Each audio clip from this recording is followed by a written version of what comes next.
है कि 16 नंबर का पॉइंट बहुत जरूरी है कि कौन कौन से डॉक्यूमेंट्स इस फॉर्म को भरने के लिए सबसे ज्यादा जरूरी हैं। तो आइए जानते हैं 16 नंबर के पॉइंट को हम अच्छे से पढ़ लेते हैं।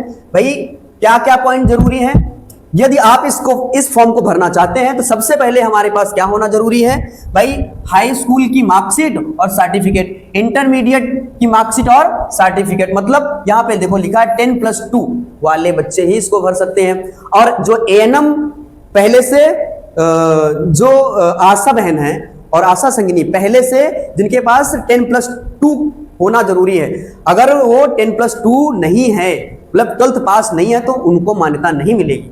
ठीक है, एजुकेशन होना जरूरी है, इतनी एजुकेशन होना जरूरी है।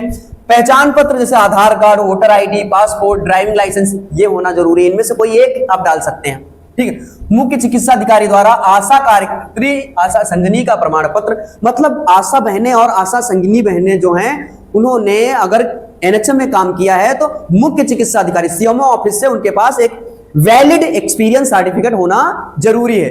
ठीक है, इसीलिए तभी आपको इससे क्या मिलेगा, फायदा मिलेगा, रिजर्वेशन तभी मिलेगा। फिर कह रहा है जाति प्रमाण पत्र जैसे ओबीसी के हैं, इनको कब से कब तक होना चाहिए भाई, 1 अगस्त 2023 या इसके बाद का होगा चल जाएगा। फिर कह रहा है ईडब्ल्यूएस का कोई अगर व्यक्ति है, कोई अभ्यर्थी है तो 1/8/2025 या उसके बाद का मान्य हो जाएगा। और SC/ST कैटेगरी का है और उसके पास इससे पुराना भी कास्ट सर्टिफिकेट है तो वो मान्य होगा, नया बनवाने की आवश्यकता नहीं है, वो मान्य किया जाएगा।